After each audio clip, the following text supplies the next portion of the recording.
45 दिन में 45 करोड़ श्रद्धालु, सबको सुविधा मिले, सबको सुरक्षा मिले और सबको एक अलौकिक अनुभूति मिले, ये मुमकिन करना कोई मामूली बात नहीं। आने वाले समय में शोधार्थी जरूर इस पर स्टडी करेंगे तो महाकुंभ का महामैनेजमेंट कैसे संभव हो रहा है ये समझने की कोशिश कर रहे हैं हम। हमारे साथ हैं यूपी के डीजीपी प्रशांत कुमार जी, नगर विकास विभाग के प्रमुख सचिव अमृत अभिजात जी और पर्यटन विभाग के प्रमुख सचिव हैं मुकेश मेश्राम जी। पिछले कुछ दिनों से ऐसा लग रहा है ना कि हमारी दिन की शुरुआत थोड़ी सी बदल गई है। वो इस लिहाज से बदल गई है सर कि जब पहली फोन की घंटी बजती है तो जो लोग 10-10 साल 8-8 साल से फोन नहीं किए हैं कहते हैं कुंभ में स्नान करने आना है, कैसे करेंगे। सबसे बड़ी जो जिम्मेदारी है वो है सुरक्षा वाली बात, और लोग आराम से चले जाएं, स्नान करके चले आए। जो मैंने देखा कि जो प्रयागराज की जो आबादी है उतनी फ्लोटिंग आबादी रोज जाती है और कुंभ में स्नान करती है। जब ये आया कि भाई एक्सपेक्टेशन की 45 करोड़ लोग पूरे 45 दिन में आएंगे तो हाथ पांव फूल गए होंगे आपके। ये उत्तर प्रदेश पुलिस के लिए और उत्तर प्रदेश शासन के प्रत्येक विभाग के लिए गौरव की बात है कि ये अवसर हम लोगों को अपने सर्विस पीरियड में मिला महाकुंभ के व्यवस्थापन को लेके। महाकुंभ का होना, तिथियां इत्यादि सभी पहले से तय रहती हैं और शासन के स्तर पे लगभग 1.5 साल से तैयारी चल रही थी। 1.5 साल से? हाँ, और इसके लिए सभी विभागों ने अपनी स्वॉट एनालिसिस की थी कि हमारी स्ट्रेंथ क्या है, हमारे वीकनेसेस क्या हैं, हमारे पास किस तरीके से हम चीजों को व्यवस्थित करेंगे। और शासन के शीर्ष स्तर पे ये चीजें डिसाइड हुई। सबको एक अपना फ्रेमवर्क दे दिया गया कि इस फ्रेमवर्क में काम करना है और इस समय अवधि के अंतर्गत चीजें करनी है। ये सबको पहले से हम लोगों को पता था कि इस बार भीड़ पिछले कुंभ के अपेक्षा ज्यादा रहेगी, क्योंकि हमारे जो इंफ्रास्ट्रक्चर के प्रोजेक्ट्स हैं, जैसे कि रोड्स हैं, उसमें काफी सुधार हुआ है। रेल में हमारा पहले से समन्वय चल रहा था, हमारा एयर ट्रैफिक भी ज्यादा होगा। तो इन सभी बिंदुओं को रखते हुए प्लस हमने हमारे यहाँ जो डिफरेंट अदर कॉरिडोर्स डेवलप किए पिछले कुछ सालों में, जैसे कि विंध्याचल का कॉरिडोर है, काशी विश्वनाथ कॉरिडोर है, और अयोध्या जी में नए मंदिर का उद्घाटन हुआ है, उसी तरह से चित्रकूट धाम में डेवलपमेंट है। तो इन सभी चीजों को मद्देनजर रखते हुए हम लोगों ने अपनी तैयारियां की थी। और जैसा कि मैंने बताया कि ये हमारे लिए चैलेंज नहीं था, हमारे लिए एक अपॉर्चुनिटी है कि हम इन चीजों को अपने जो मैन पावर है या जो अपने स्किल को लोगों तक पहुंचाएं और बेहतर से बेहतर सुविधाएं लोगों को दें। इसके लिए प्रत्येक विभाग ने दिन रात पिछले 1-1.5 वर्षों से इस पे कार्य किया है। विशेषकर पिछले 6 महीने से लगातार हमारे जो अन्य अधिकारी बैठे हैं, ये लोग तो लगातार महीनों से वहीं काम कर रहे हैं। इतनी जिम्मेदारी शासन ने इन पे दे रखी है और प्रतिदिन उसका अनुश्रवण किया जाता है, शीर्षस्थ स्तर से किया जाता है। और छोटी छोटी बातें जो कोई भी व्यक्ति या पत्रकार मीडिया बंधुओं के द्वारा या हमारे अन्य एजेंसीज के द्वारा हमें प्राप्त होते हैं, हमारा प्रयास यही है कि हम बेहतर से बेहतर सुविधाएं दें। और हमारे पास हमारे सरकार ने फंड की कोई कमी नहीं दे रखी है और हर एक विभाग ने बहुत ही अभिनव प्रयोग किए हैं। माननीय प्रधानमंत्री जी ने की जो परिकल्पना थी कि इस कुंभ को दिव्य भव्य के साथ ही साथ डिजिटल भी बनाया जाए, इस पे माननीय मुख्यमंत्री जी के द्वारा लगातार टारगेट फिक्स किए गए और उसमें सभी हमारे विभाग अंतर विभागीय समन्वय से हमारा वहाँ इंटीग्रेटेड कंट्रोल रूम है, जहाँ प्रतिदिन सभी अधिकारी बैठते हैं और जो हमारी सेंट्रल और स्टेट के जितने भी स्टेक होल्डर्स हैं उनके अंदर भी सीमलेस और रियल टाइम बेसिस पे इंफॉर्मेशन शेयरिंग होता है, जिससे कि किसी तरह का कोई कंफ्यूजन न। प्रशांत जी, एक सवाल ना मुझे कई लोगों ने एक ही सवाल पूछा, बड़ा कॉमन सवाल है और सब लोग जानना चाहते हैं। ये जो फिगर आता है कि भाई उस दिन 3.5 करोड़ लोग 14 जनवरी को मकर संक्रांति पर स्नान कर लिए, आज 50 लाख कर ली, ये फिगर आता कैसे, हेड काउंट होता कैसे, वो मैकेनिज्म लोग जानना चाहते हैं। नहीं, ये तो हमारा ICCC के साथ हमारे सारे पूरा मेला क्षेत्र क्योंकि मैं सीसीटीवी ये सवाल कैमरा इसीलिए से। पूछा कि इस पर विवाद भी है, कई लोगों ने नहीं, सवाल उठाया भी। विवाद तो यहाँ सभी चीजों पे रहता है प्रजातांत्रिक व्यवस्था में, लेकिन उन चीजों पे हम न जाएं। इसका बड़ा साइंटिफिक बेसिस है। हमारा ICCC है और वहां से हमारे सारे कैमरे लगे हुए हैं, उसके द्वारा भी हेड काउंट होता है, उसको हम क्रॉस वेरीफाई भी कराते हैं। हमारे पास ऐसे कैमरे भी हैं जो हीट एनालिसिस भी करते हैं कि अगर किसी जगह पे कितने लोग हैं और उनके बॉडी हीट कितना हो रहा है, तो अगर वो थ्रेशोल्ड से ज्यादा होने लगता है तो हम लोगों को अपने होल्डिंग एरिया में रोक लेते हैं। और हमारे पास नाइट कैमराज भी हैं, हमारे पास तीथर ड्रोन भी है, वो भी उनका जो इनपुट होता है वो भी AI इनेबल्ड है। तो उसके द्वारा हमारी काउंटिंग होती है और उसके लिए हमारी अलग टीम है जिसको इन चीजों को देख के और शाम रात तक, देर रात तक इन चीजों को फाइनल करती है कि प्रतिदिन लगभग कितने लोग आए। आपसे और सवाल लेंगे। अमृत जी, हम ये जानना चाह रहे थे कि जब इस तरीके की कहते हैं दुनिया की सबसे बड़ी गैदरिंग है, तो सबसे बड़ा सवाल ये होता है, मैंने देखा खुद, आप लोग भी जाते रहे, हम भी जाते रहे हैं, कि मतलब कुंभ में स्नान रुकता नहीं है, रात में भी स्नान चलता रहता, सवेरे भी दोपहर भी, लोग वहीं सो भी जाते हैं। तो सबसे बड़ी बात होती है कि स्वच्छता वाली बात, उस स्वच्छता को कैसे फोकस में है, उसको कैसे मेंटेन करना है?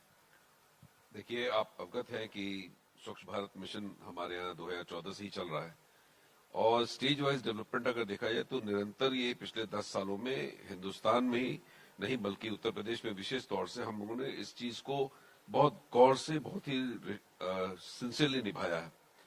तो जहां तक कुंभ की बात है, इसमें बजटरी प्रोविजंस के अलावा आप इमेजिन कीजिए कि मेला एरिया में ही मात्र 15,000 लोग स्वच्छता के लिए डिप्यूटेड हैं। मैं तो सफाई कर्मी लगाया सफाई कर्मी, वो चाहे सफाई कर्मी चाहे घाट के सफाई के लिए हो, यूरिनल्स के सफाई के लिए हो, रास्तों में जैसे अखाड़े आते हैं तो हर बार जब कोई नया अखाड़ा आता है तो उसके बाद पूरी सफाई वहां पे इंश्योर की जाती है, चाहे वो वहां पे गंदगी हो या फ्लावर्स बिखर गए हो, जो कुछ भी। तो निरंतरता जो है इसकी मॉनिटरिंग स्ट्रक्चर में हम लोगों ने बिल्डअप किया है। टॉयलेट्स को QR कोड से लोकेट करते हैं कि कहाँ पे जो है फीकल मैटर जम गया है। उसके अलावा तो जैसे आपने कहा कि QR कोड से आप पता कर लेते हैं कि फलाने जगह पर जो टॉयलेट लगा वो गंदा है। हर टॉयलेट जो है QR कोड से अटैच्ड है और उसमें कब लास्ट सफाई हुई, इस तरह की चीजें भी वहां पे लगाई गई हैं। और जो ओवरऑल सफाई की व्यवस्था है, जो फीकल स्लज मैनेजमेंट है, पहले क्या होता था कि गड्ढों में इसे डाल दिया जाता था और उसको फिर कवर कर देते थे, परंतु उससे ओडोर वगैरह के इश्यूज रहते थे। तो FSSM टेक्नोलॉजी के माध्यम से, फीकल स्लड मैनेजमेंट के माध्यम से उसको हम सक्शन करके वहां से अपने वेस्ट प्लांट पे ले जाते हैं, जहां पे कि मोबाइल या प्री फैब्रिकेटेड STPs लगे हुए हैं, जहां कि इसका निस्तारण हो जाता है। तो एक बहुत बड़ी संख्या में, जैसे पिछले कुंभ में करीब 65,000 वो बनाए गए थे टॉयलेट्स, इस बार 1.5 लाख टॉयलेट्स बनाए गए हैं, जो कि पूरे ही संगम एरिया में, मेला एरिया में डिस्ट्रीब्यूटेड है, जिसका लोग उपयोग कर रहे हैं। इसके अलावा जो मशीन्स लगाई गई, चाहे वो टिपर मशीन्स हो या क्लियरेंस की जो मशीन्स हो सफाई करने के लिए, उसमें एक बहुत बड़ी संख्या में बढ़ोतरी की है। तो ये पूरी व्यवस्था जो चैलेंज से मीट हो रही है। शहर का अगर पार्ट देखेंगे जो कि कुंभ से वो भी आच्छादित होता है, तो AI के माध्यम से हम गार्बेज और डस्ट को कंट्रोल कर रहे हैं, जिसमें कि कहां पे नया डस्ट गिरा है उसको प्रीवियसली क्लीन रोड पे वो लोकेट कर पाता है और वहां पे एक इवेंट क्रिएट हम लोग करते हैं, जिस इवेंट को वहां के जो लोकल सुपरवाइजर है या हमारा सफाई कर इवेंट को फिर क्लोज करता है। तो इस प्रकार से चाहे वो डिजिटल टेक्नोलॉजी का यूज हो, चाहे AI का यूज हो, मैन पावर का यूज हो या मशीन का यूज हो, एक बहुत ही व्यापक पैमाने पे इसकी वर्किंग की गई है। और आप सहमत होंगे कि अब तक जो सबसे अच्छा इनपुट हम लोग को आ रहा है वो सफाई व्यवस्था के लिए ही आ रहा है और हम तत्पर हैं इस बात को जानने के लिए कि और हम क्या कर सकते हैं। तो ग्रीवांस रिड्रेसल का मैकेनिज्म भी हम लोगों ने लाइव किया हुआ है, जो कि ICCC के माध्यम से एड्रेस होता है या नगर निगम के कंट्रोल से। तो निश्चित रूप से एक बहुत व्यापक व्यवस्था के अंदर स्वच्छता, सिक्योरिटी और स्वच्छता, इन दोनों चीजों पे मुख्यमंत्री जी ने बहुत गौर दिया। एक मेजर कंसर्न ये था कि ये बात सही है कि संगम में चाहे उसके आसपास के इलाकों में जल का प्रवाह बहुत अच्छा है, लोगों की ऐसी कोई शिकायत हमें नहीं आई, आप लोगों को भी शायद नहीं आई होगी। लेकिन एक कंसर्न ये है, आप चूंकि बिहार के रहने वाले हैं, कि भोज भात जब हो जाता है उसके बाद गंदगी बहुत फैल जाती है। वो कंसर्न हम नहीं रखते हैं आखिर वाले में। प्लास्टिक एक बहुत मेजर कंसर्न रहा है, चूंकि संगम के बगल का इलाका है और ये आप देखेंगे जाएंगे तो प्लास्टिक वाला आपको नहीं लगता है कि एक मेजर थ्रेट है, एक मेजर चैलेंज है? नॉट रियली, क्योंकि जब माननीय मुख्यमंत्री जी ने कुंभ की जब बैठकें हम लोग की शुरू हुई, जैसा DG सर ने कहा कि 1.5 साल पहले, तो एक बहुत कंसर्टेड स्ट्रेटेजी ये रहा कि हम इसको जीरो प्लास्टिक इवेंट करेंगे। मैं ये कह सकता हूं कि हो सकता है कि कहीं पे कोई इस्तेमाल कर ले, परंतु राज्य जो है पूरे तंत्र के माध्यम से इसमें तमाम हम लोगों ने रेड्स करवाई, प्रोडक्शन यूनिट्स पे फाइन करवाया, ताकि जो ग्रेड ऑफ प्लास्टिक जो मना है वो एंट्री ना कर पाए। तो उसके लिए चाहे अन्य जिलों पे किया गया, आप समझिए कि कई करोड़ रुपए तो हम लोगों ने फाइन्स के माध्यम से इसमें निकाले, जो कि ऐसे ट्रेड में इसको जो इंडल्ज कर रहे थे। उसके अलावा बहुत भारी संख्या में जो सफाई मित्र हैं और सिविल डिफेंस के वहां लोग हैं, सिविल सोसाइटी ऑर्गेनाइजेशंस के लोग हैं, जो ऑल्टरनेट मेथड्स पे, क्योंकि सिर्फ रोकने से नहीं होगा, ऑल्टरनेट देना भी जरूरी है, और अखाड़ों के माध्यम से, साधु संत समाज के माध्यम से हम लोगों ने इस पूरी बात को लोगों तक पहुंचाया जो कुंभ आ रहे हैं कि इसको यूज ना करें। और मैं समझता हूं जब लोगों को इस बात समझ में आ जाती है तो वो हमारे साथ भी रहते हैं, क्योंकि माँ गंगा के जो इसमें लोग आ रहे हैं तो उनकी आस्था बहुत परम है, और मैंने नहीं देखा है कि बहुत डेलिबरेट स्केल पे कोई प्लास्टिक को यूज कर रहा है। किसी की जरूरत अगर हो तो हम उसको सब्स्टिट्यूट कर रहे हैं। तो बाय एंड लार्ज जो जीरो प्लास्टिक इवेंट हम लोगों ने किया है, क्योंकि हम लोग घाटों पे भी सफाई कर रहे हैं, वहां पे मशीन्स भी लगाए हैं, बहुत कम संख्या में मुझे कुछ बॉटल्स वगैरह जरूर ये हो जाते हैं, परंतु जो जीरो प्लास्टिक इवेंट करने की बात थी, मैं समझता हूँ बहुत हद तक जो है वो फुलफिल हो रहा है। मुकेश जी, हम अगर बात करें, चूंकि आपके लिए तो ये बहुत बड़ा मौका है, ये महाकुंभ मतलब बल्ले बल्ले जिसको कहते हैं, लॉटरी निकल गई टूरिज्म विभाग की। जो मैं पढ़ रहा था बहुत सारे रिपोर्ट में, और सीएम योगी जी ने भी कहा कि मतलब एक आदमी अगर 5,000 रुपए खर्च कर ले तो 2 लाख करोड़ के ऊपर का वो पहुंचता है। एक दिन वो एक ही बात भी कह रहे थे कि सिर्फ कुंभ ही नहीं, प्रयागराज ही नहीं, उसका प्रेशर जो है वो वृंदावन तक जाता है, अयोध्या तक जाता है, काशी तक जाता है। तो आपने ऐसा कुछ किया है कि जो कुंभ में आए, स्नान की, को कई बहुत सारे ऐसे लोग मिलते हैं कि गए, डुबकी लगाए, भागे, बस पकड़े, ट्रेन पकड़े और निकल लिए। टूरिज्म डिपार्टमेंट की तरफ सबसे बड़ी चुनौती होती है कि उनको होल्ड कैसे कर सकते हैं। उस पर क्या ऐसा है कि वो कहाँ कहाँ, उसके लिए कोई स्कीम या कुछ ऐसा आपने काम किया हो जिससे आप उनको इतने दिनों तक रोक सकते हैं? इस बार जो कुंभ में किया गया है, महाकुंभ में, टूरिस्ट के लिए बहुत सारी एक्टिविटीज भी वहां पर हम लोगों ने ऑर्गेनाइज की है। फ्लोटिंग रेस्टोरेंट है, उसके अलावा जॉय राइड भी है, स्काई मोटर है वहां पे, जो वाटर स्कूटर है, इस तरीके से adventure and water sports facilities भी क्रिएट की गई है।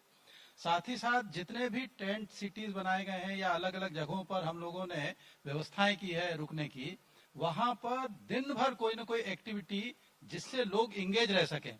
हमने वहां पर लाइब्रेरीज दी है, उन टेंट सिटीज में क्रिएट की हुई है, ताकि जिसको लगे, सुबह सुबह वेलनेस सेंटर्स के माध्यम से योगा, नेचुरोपैथी, इस तरीके की व्यवस्थाएं भी की गई है। यहाँ तक कि मेहंदी लगाने वाले लोगों को भी रखा हुआ है कि अगर जो चाहते हैं कि भाई दिन में बैठ करके हम क्या करें, या स्केच बनाने वाले लोगों को, या इवन जो है पामिश से लेकर के हर तरीके के लोगों को हमने वहां पे रखा है, ताकि वो इंगेज करके लोगों को रखे।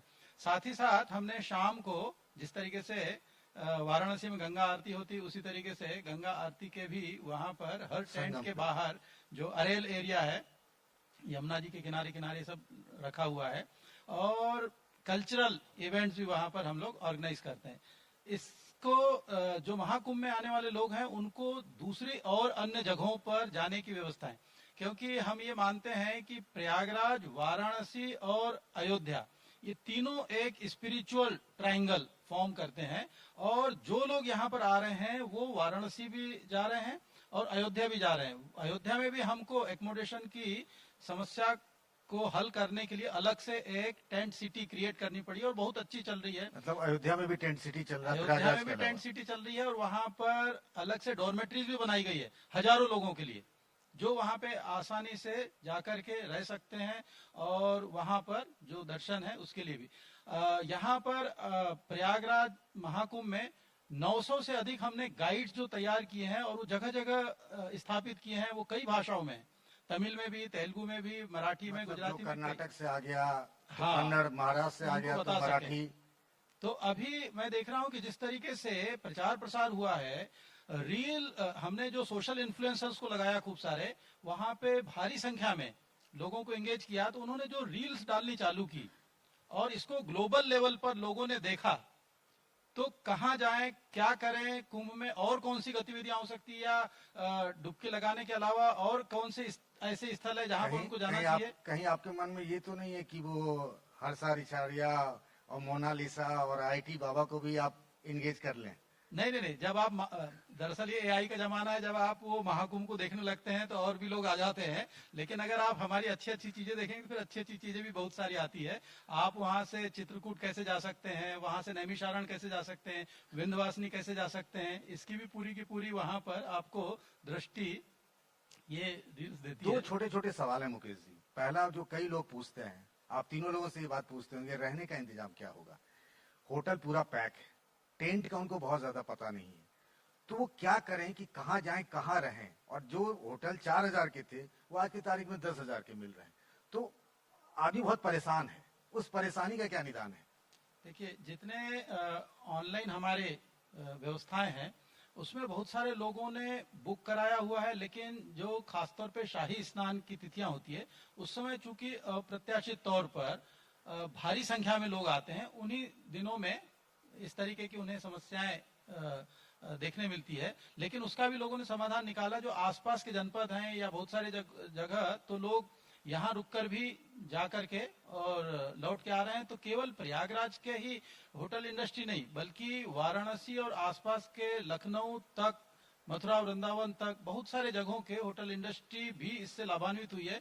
क्योंकि जिस तरीके से एक्सप्रेसवेज बन गई है या कनेक्टिविटी हुई है वहां पर, तो लोग जो है सुबह जाकर के शाम को आकर के दूसरे स्थानों पर भी रुक रहे हैं। तो इसको तो एक तरीके से समाधान किया गया है। अभी 2 दिन पहले ही, अच्छा, इसका इतना ज्यादा प्रचार प्रसार हो चुका है कि 2 दिन पहले जर्मनी से फोन आता है कि 100 जर्मन, स्विट्जरलैंड और अमेरिका के लोग हम आ रहे हैं। मैंने कहा कि भाई आप लोगों ने सब बुक करा लिया है। वाराणसी पहले पहुंचे और आप देखेंगे कि वाराणसी से उन्होंने मुझे वीडियो बना बना कर भेजे हैं, और वो इस तरीके से कंठस्थ स्रोत और सारे के सारे संस्कृत का वो पूरा गिटार लेकर के बजा रहे अपना नाव में बैठ करके। वो सारे 100 लोग अब यहाँ पे आज पहुंच गए होंगे महाकुंभ, फिर ये अयोध्या जाएंगे। इस तरीके से जगह जगह से। और दूसरा, स्वच्छता की मैं अगर बात करूं तो मुझे जो दूसरे शहरों से आने वाले लोग हैं उनका फीडबैक मिल रहा है कि साहब हम, मतलब अगर ये कहें कि साहब पुणे से ज्यादा साफ सुथरा हमने प्रयागराज देखा है, ये तक के लोगों ने मुझे आज कहा। तो आप मान सकते हैं कि जिस तरीके की व्यवस्थाएं की गई है, चुनौतीपूर्ण व्यवस्था में पूरी की पूरी जो भी जिम्मेदारी है वो सभी विभागों ने मिलकर के।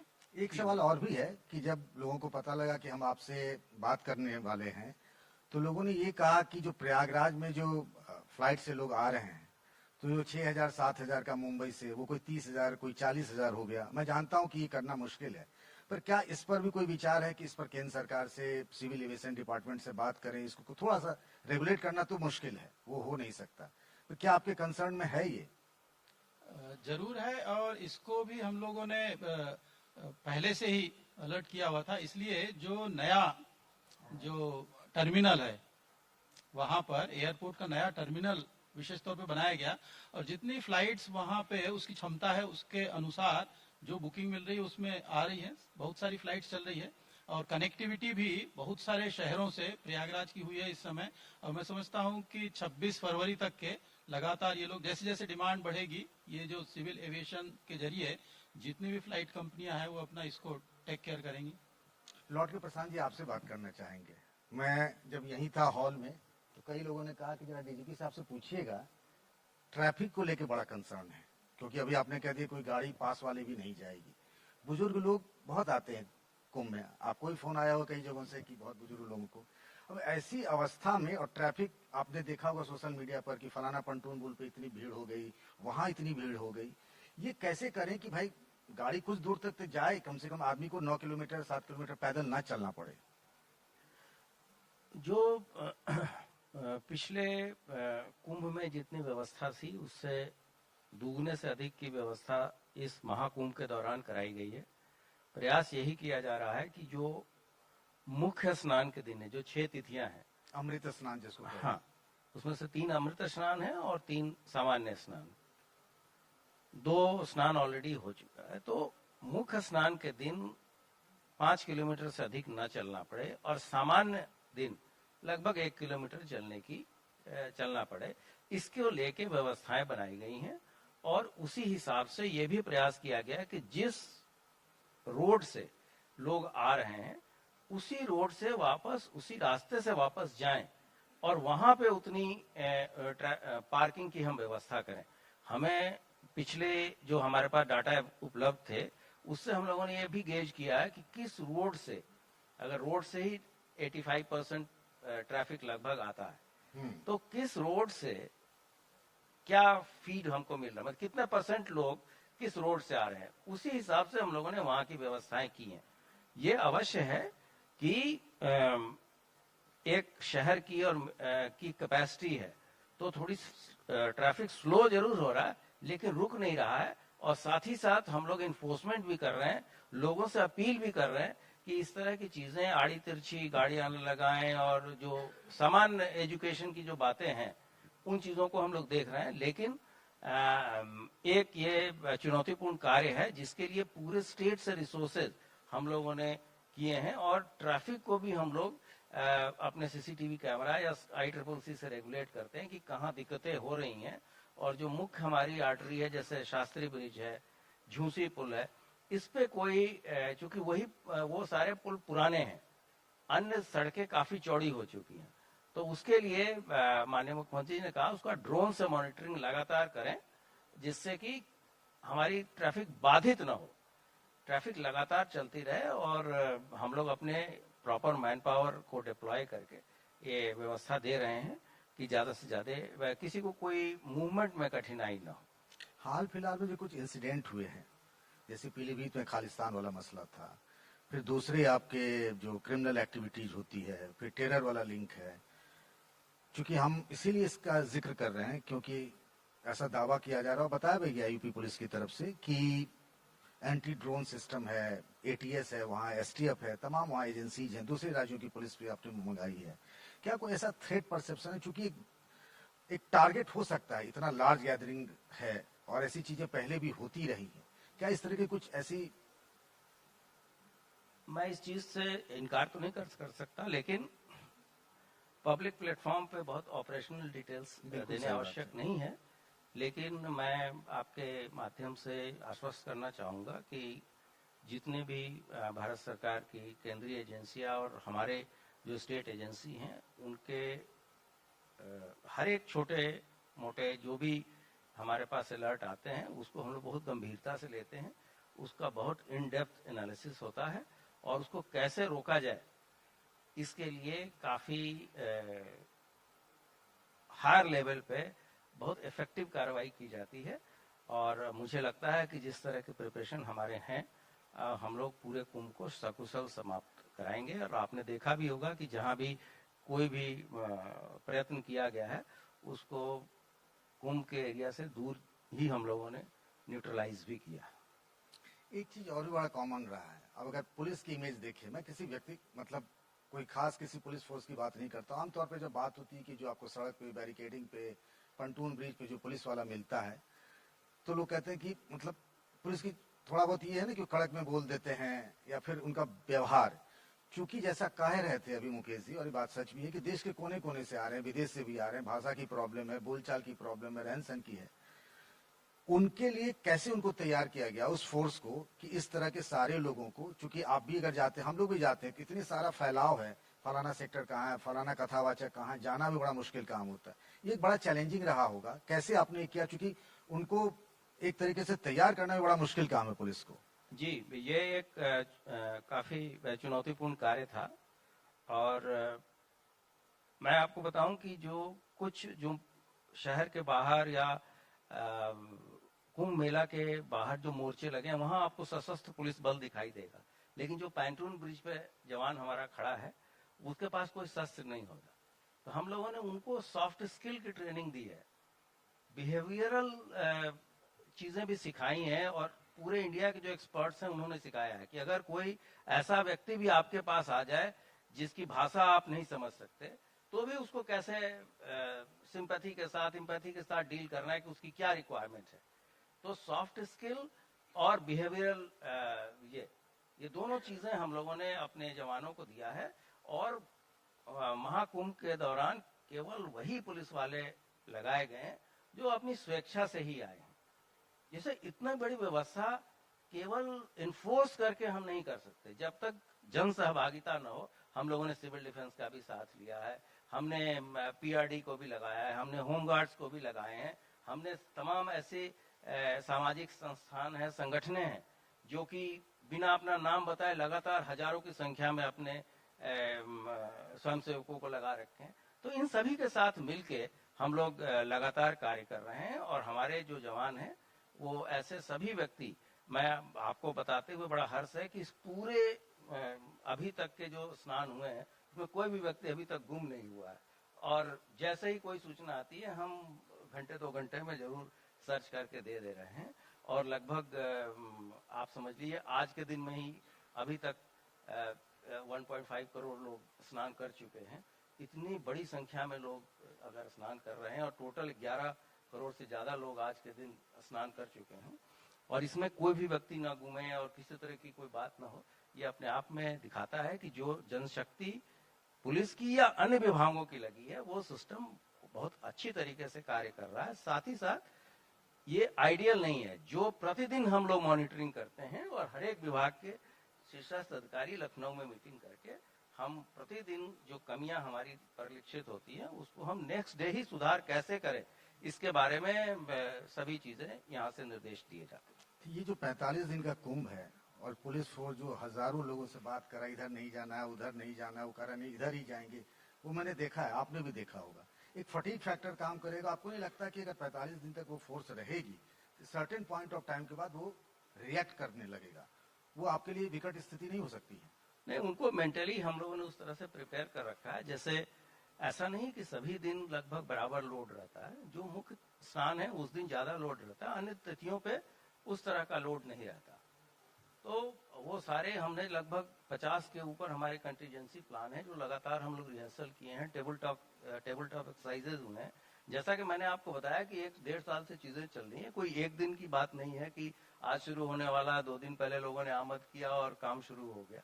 तो इसके पीछे की बड़ी इतने जो भगीरथ प्रयास हैं, इसको स्टडी करने के लिए पूरे विश्व से साइंटिस्ट आए हैं, इन चीजों को स्टडी कर रहे हैं। ये बहुत अच्छी बात कही आपने कि पहले कुंभ की कहानी आती थी, फिल्में बनती थी खोने की, बिछड़ने की, वो अब क्लोज चैप्टर हो गया है। अभी तक तो यही।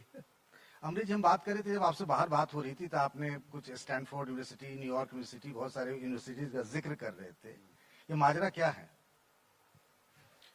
इसको एक पर्सपेक्टिव में बताना होगा। देखिए, कुंभ एक बहुत बड़े इवेंट के अतिरिक्त अर्बन डेवलपमेंट डिपार्टमेंट के लिए एक लॉजिस्टिकल चैलेंज भी है। और जैसा सर ने कहा कि हम लोग लगभग 1.5 वर्ष से इसकी तैयारी कर रहे थे, तो अर्बन इंफ्रास्ट्रक्चर हम लोगों ने इस प्रकार से तैयार किया कि कुंभ के बाद भी वो सस्टेन करे। इसको अगर 2 पार्ट में बांटे, government of India, government of the Uttar Pradesh, तो टोटल इन्वेस्टमेंट दोनों ही गवर्नमेंट्स का मिला के करीब 15,000 करोड़ के लगभग होता है।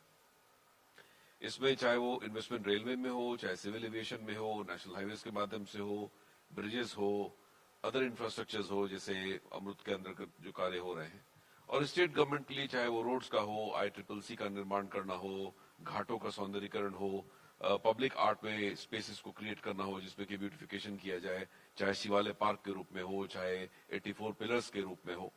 तो एक बहुत वृहद व्यवस्था हम ऐसी दे रहे हैं जिसमें कि टूरिज्म, अर्बन इंफ्रास्ट्रक्चर आगे को भी सस्टेन कर सके और डिजिटली बहुत स्ट्रेंथन हो वहां के स्ट्रक्चर। निश्चित रूप से जब लास्ट टाइम हम लोगों ने ये कुंभ कराया था 2019, तो हार्वर्ड और लंदन स्कूल ऑफ इकोनॉमिक्स ने स्टडी किया था। इस बार हम लोगों ने ये सोचा कि इस स्टडी को थोड़ा सा ओपन करें और लोगों को से चर्चा किया जाए। तो आई रोट कुछ इंस्टीट्यूशंस को हम लोगों ने लिखा और आप आश्चर्य करेंगे, हम लोगों ने 39 को लिखा था और 62 से रिस्पॉन्स आया और आज तक आ रहा है। जबकि हमारी 62 यूनिवर्सिटी जिसमें IIMs, IITs, world level institutions, NIUA, विभिन्न प्रकार की संस्थाएं, including Lucknow university, Delhi university, परंतु बाहर वाले लोग बहुत ज्यादा इंटरेस्ट दिखाए। आज की तारीख में जब हम लोगों ने फाइनल अप्रूवल दिया कि क्योंकि हम लोग को ये देखना था कि क्या फ्रेमवर्क होगा स्टडी का इत्यादि इत्यादि, तो Stanford university, Harvard university, bill and Melinda Gates foundation, Kyoto university, ये सारे लोग हमारे साथ पार्टिसिपेट कर रहे हैं, सारे IITs, IIMs। तो इसको हम लोगों ने सेक्टोरली बांटा है क्योंकि कुंभ अपने आप में एक मैजिकल चीज है। It's a new popup cities को हम लोग कह रहे हैं कई बार कि एक शहर है जो कि 3 महीने के लिए पूरा बस गया, जिसमें आपको पानी, बिजली, सड़क सारा कुछ मिलेगा और मार्च के अंत तक जो है फिर वहां का चीज क्लियर हो जाएगा, फिर वहां पे गंगा अपने प्रवाह में रहेंगी। परंतु जो स्ट्रक्चर हमने क्रिएट किया है बाहर, जो कुंभ के क्षेत्र के बाहर है, वो हमेशा के लिए रहेगा। तो इसको स्टडी के लिए ethnographic study, religious study, spiritualism के हिसाब से मुख्यमंत्री जी ने कई बार आप कह कहा रहे हैं कि देश दुनिया के बहुत सारे यूनिवर्सिटी जो है इस कुंभ के मैनेजमेंट को, Yes. क्राउड मैनेजमेंट, गवर्नेंस हो, urban health development, management, cyber security, national integration कैसे प्रमोट कर रहा है। एक मिनट के लिए मान लीजिए कोई भी व्यवस्था ना हो, फिर भी लोग हजारों साल से यहाँ आ रहे हैं, तो क्या ड्रॉ करता है, क्या कल्पवासी faith तो है? वो हमेशा 10 लाख के करीब वहाँ हर तो दिन है। ये फेथ कैसे अट्रैक्ट करता है और उसमें हम कैसे उनको सुलभ व्यवस्था दे रहे हैं, जिसमें कि एक ऐसा मैजिकल फील आता है। आप जब वहां पे कवर करेंगे 29 तारीख को, तो आप देखिएगा एक स्टेज ऐसा आएगा जब आपको लगेगा कि कुछ भी नहीं और सब कुछ है, इन द सेंस की एक नमनेस की फीलिंग आती है। एक मैजिकल सा चीज होता है जो कि जो वहां पे रह रहा है उसको उस बात की अनुभूति होती है। और मैं समझता हूं कि ये वही विश और डिजायर है जो सर्विस में हम लोग को मिलता है मौका ये काम को करने का, कि एक ऐसे क्षण में हम लोग वहां पे हैं जब एवरीथिंग बिकम्स इक्वल, ना कास्ट है, ना कैटेगरीज है, ना प्रांत है, ना देश है, सब एक रूप में है और सब उस मोक्ष की प्राप्ति के लिए, उस डिप के लिए वहां पे एकत्रित है। मुकेश जी, एक सवाल आखिरी में आपसे। मुझे याद है कि योगी आदित्यनाथ जी जब मुख्यमंत्री बने थे तो उनका पहला दौरा बिहार में दरभंगा में हुआ था। सवाल पे आऊंगा उससे पहले छोटी सी कहानी का जिक्र। तो उन्होंने कहा था कि जब विदेश से लोग आते थे तो उनको तोहफे में ना ताज की प्रतिकृति दी जाती थी। अब जो है अगर हम देखते हैं तो ताजमहल, आगरा का जिक्र नहीं होता है, चित्रकूट का जिक्र होता है, अयोध्या का जिक्र होता है, काशी का होता है, नैमिसारन जिसके बारे में साउथ के लोग तो ज्यादा जानते थे, हिंदी पट्टी के लोग कम जानते थे। ये क्या कॉन्शस एक गवर्नमेंट की स्कीम है या उसका विजन है? मुख्य रूप से अगर आप देखें, एक जो अमेरिका से ही लौटे हुए हैं, 20 साल की नौकरी करने के बाद शेल कंपनी में थे, मिस्टर मंदर आप्टे, उनसे बातचीत हो रही थी। उन्होंने कहा कि उन्होंने स्पिरिचुअल टूरिज्म को एक बहुत बड़े तोहफे के रूप में इंडिया में स्वीकार किया है कि अमेरिका में लोग परेशान हैं, ऑस्ट्रेलिया में परेशान हैं, बहुत सारी जगह पे लोगों ने ये लिखना चालू कर दिया है नो रिलीजन, जो एथिस्ट है कि हम किसी रिलीजन को नहीं मानते हैं। 39% यूएस में, बहुत सारे आपके 26% से ज्यादा यूरोपियन कंट्रीज में। अब वो जो नहीं मान रहे हैं, इसका मतलब कि अब वो परेशान है, क्योंकि कहीं ना कहीं पर आपको अपनी पॉजिटिविटी के लिए, अपने लाइफ में किसी न किसी तरीके के सहारे के लिए आपको आवश्यकता पड़ती है, वो सब नकार चुके हैं।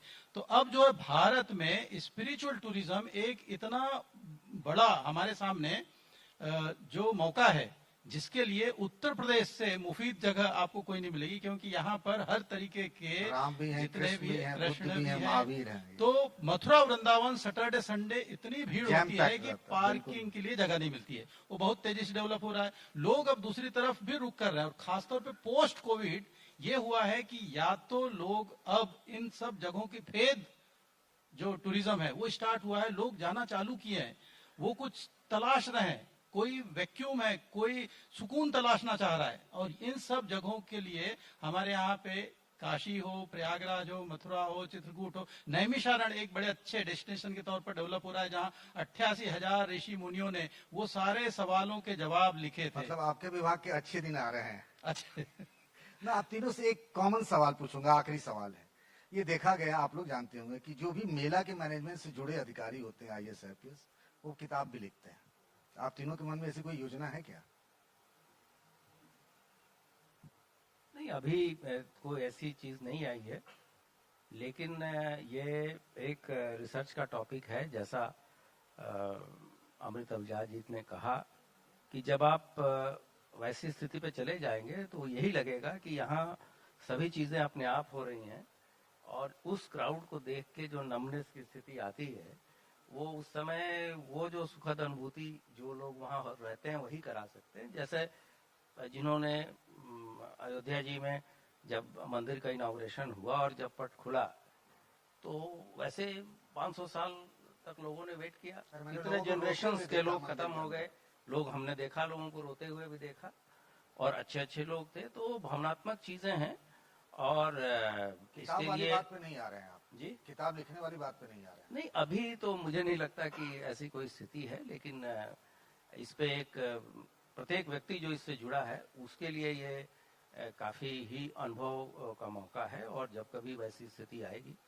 तो कहीं ना कहीं किसी न किसी रूप में आदमी इस चीज में कंट्रीब्यूट जरूर करना चाहिए और करेगा भी, क्योंकि ये सब चीजें एक इंस्टीट्यूशनल मेमोरी रहनी चाहिए, जिससे कि आने वाले जनरेशन्स और आने वाले मैनेजमेंट जब ये फिर से महाकुंभ होगा, और हो सकता है बृहद तरीके से आने वाली जनरेशन इसको करे, तो उसके लिए रेफरेंसेस के लिए ये सब चीजें आवश्यक है।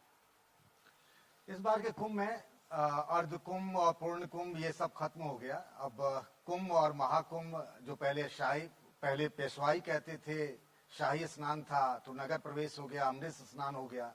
बहुत सारी चीजें इस बार बदली है। आप तीनों लोगों का बहुत बहुत धन्यवाद, आपने अपना समय दिया। एनडीटीवी इंडिया पर खबरों का सिलसिला जारी रहेगा।